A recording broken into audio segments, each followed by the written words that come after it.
Hello and welcome to my channel. Thank you for joining me today. Today I'm doing a very quick abstracty type background with the Brusho, and I've used moss, alizarin crimson, lemon yellow and turquoise. I absolutely love the turquoise, it's one of my favourites, a beautiful colour. And I just wanted to really talk through what I've been doing, and I'll show you this at the end. So you can see this is very, very wet, and this is the thing about Brusho, is you need patience leaving it to dry. Often when I work in watercolours, I'll give it a quick blast with a hairdryer to dry it off between layers.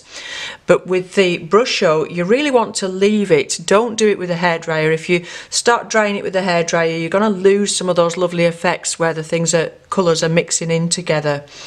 So leave it and come back to it in an hour or two once it's sunk into the paper and it's completely dry, and then you can carry on working on top of it if you want to. So to begin with, I wet the paper with my just some water, but I didn't make it uniform. I went in all different directions with my brush. Maybe one or two areas were left with the paper dry, one or two areas had much more water on them, and that's going to give you a lot more variety. So completely abstract really, and you could use this as a background, or you could pick some shapes out afterwards and think about making it into a more detailed picture. The paper I've used is £140 watercolour paper, not pressed. I actually use a hot press one in a lot of my own work because I like the vibrancy of the colours with it. You get the white of the paper really showing through, but actually for an inexpensive paper this is done quite well, and part of that is because I've used a lot of water so that I'm making those colours quite transparent. I'm not making them too thick. So I put that water on, and then I dropped the colours in which I'd already mixed on the palette here. Now to make them all the same consistency, I used a pipette to add the same amount of water to each of these, and then sprinkled in some powder, hopefully a similar amount in each, and then mix them up. And then I just dropped them in quite randomly into that water and then began manipulating it. So there's a few things I do.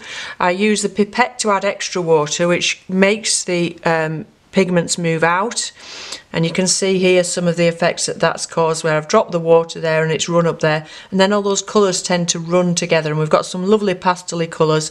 I'm not sure the camera will pick these up. I'll zoom in after I've finished speaking to show you some of these colours at the end of the video.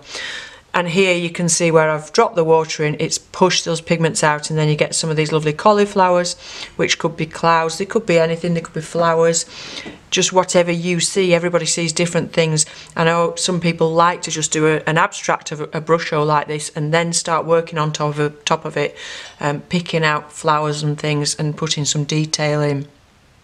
So as I was doing it, and this is the thing with Brusho and having some patience, is just sit and watch it as it's drying, and sit and look at where things are working and where areas that you like, and try and preserve them and emphasise them.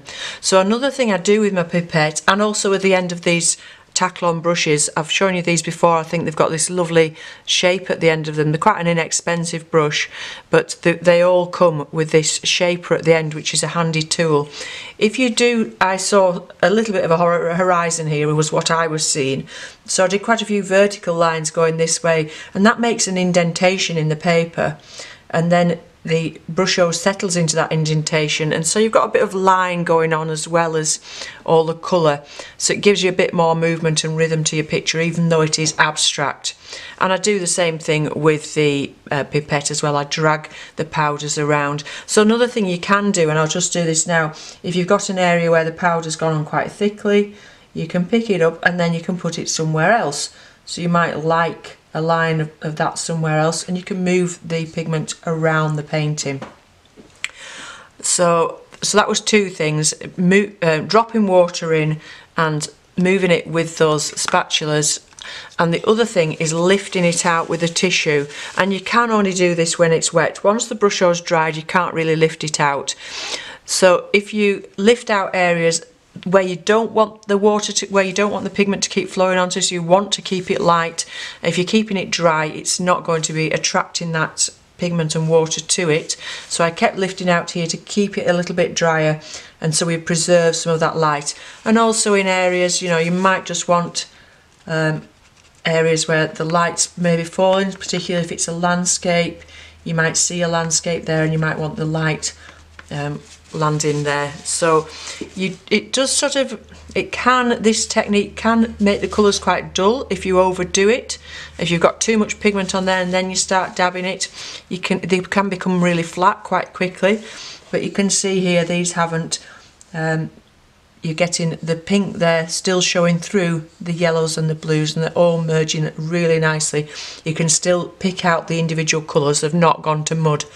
So the thing really about avoiding mud with Brushos is not to overdo it, is to know when to quit. And things can look really lovely when they're wet, and then by the time that they've dried they can go to mud. So that's another good reason to just every now and again just suck up some of the pigment where it's pooling, and you'll find your colours are much more vibrant because that paper gets the chance to still shine through there.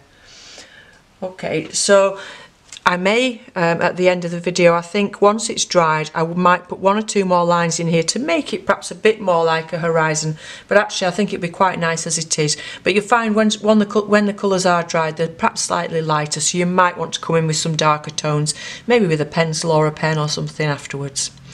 Okay, so I hope you have fun with that. Just get a nice big piece of paper, 3 or 4 colours, and have a good play with lots of water and move things around and lift things off, and just watch it as it's drying and as it's moving, and be very patient with it and see what emerges from it. We all see different things, and I can see some clouds and you might not. You might see something entirely different. In fact, if you do see something different, if you want to put that in the comments below and we can all read it down there.